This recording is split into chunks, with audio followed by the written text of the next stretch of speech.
सभी को नमस्कार। दोस्तों, सर्दियों का मौसम चल रहा है और हर दूसरा व्यक्ति खांसी जुकाम से पीड़ित है। अगर हम समय रहते इन सब चीज़ों का ट्रीटमेंट ले लेते हैं तो ये ठीक हो जाते हैं, वरना आगे चल के ये काफ़ी समस्या हमारे सामने खड़ी कर देते हैं। आज की वीडियो में हम बात करेंगे दोस्तों खांसी के बारे में। अब खांसी भी दो तरह की होती है, सूखी खांसी ड्राई कफ, और दूसरी वेट कफ जिसको हम गीली खांसी बोलते हैं। गीली खांसी यानी जिसमें मलगम आता है, म्यूकस बनता है। सबसे पहले हम बात करेंगे सूखी खांसी के बारे में, यानी ड्राई कफ के बारे में, कि ये ड्राई कफ किन कारणों से होती है।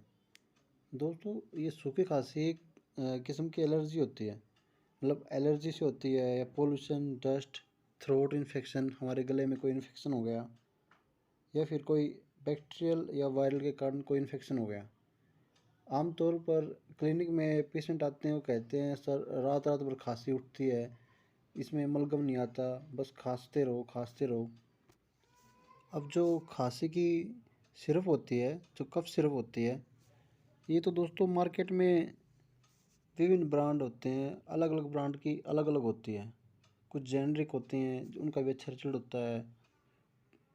तो मैं यहाँ बात करूँगा साल्ट की, कि जो सूखी खांसी होती है उसमें जनरली हम कौन सा साल्ट यूज करते हैं।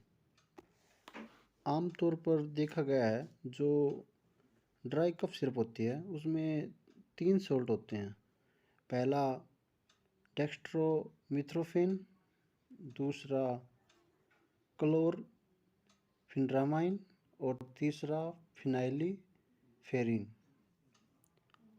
जो डेक्स्ट्रोमिथ्रोफिन होता है, इसका काम होता है कि ये जो हमारी जो ड्राई कफ होती है, सूखी खांसी बोलते हैं जिसको, इसको सप्रेस करता है, यानी कि दबाता है। खांसी को, जो हमारी खांसी उठती है उसको दबाता है, तो हमें खांसी नहीं आती है। और जो दूसरा क्लोरफिनरामाइन होता है, ये इसका काम होता है, जैसे कुछ एलर्जी होती है जिसके कारण सूखी खांसी होती है। एलर्जी कोई कारण हो सकता है, जैसे हमारे नाक बहती है, छींक आता है, कुछ भी एलर्जी हो सकती है, उस एलर्जी को ठीक करता है। और जो फिनाइलिफेरिन होता है, इसका काम होता है ब्लॉकेज को रोकना। जैसे हमारा नाक ब्लॉक हो जाता है, सांस लेने में दिक्कत होती है, तो इस टाइप की ब्लॉकेज को ये रोकता है। वैसे तो दोस्तों बहुत सारे कंपनियां होती हैं, जैसे मैं आपको छोटी सी पहचान बता देता हूँ। जो सूखी खांसी होती है उसकी कोई भी आप सिरप लोगे ना, उसके पीछे डी मिलेगा, जैसे एमरोलाइड डी, अस्थमा काइंड डी, और जेनरिक में आती है एक फ्रैंकलोर, एटसेट्रा। अब हम बात करते हैं गीली खांसी की, यानी वेट कफ। तो सबसे पहले मैं आपको बता दूं गीली खांसी किन कारणों से होती है। किसी को दोस्तों कोल्ड हो गया है, या फ्लू हो गया है, या कोई अस्थमा का पेशेंट है, इस टाइप के रीजंस होते हैं गीली खांसी के। इसमें सबसे अच्छी पहचान इसकी यही है कि जब हम खांसते हैं तो हमें म्यूकस आता है, यानी कि बलगम, जिसको बलगम कह देते हैं आम भाषा में, वो निकलता है। अब वेट कफ सिरप में जो साल्ट यूज होते हैं, मेनली उन्हीं की बात करते हैं। जनरली देखा गया है इसमें भी 3 सॉल्ट मिलते हैं हमें। पहला होता है लियो साल्बुटामोल, ये पहला सॉल्ट होता है। लियो साल्बुटामोल का काम होता है दोस्तों, जो हमारी सांस की नली है, जो हमारे लंग्स हैं और उसके हमारा नाक है, उसके बीच में जो सांस की नली है, उसको साफ करना।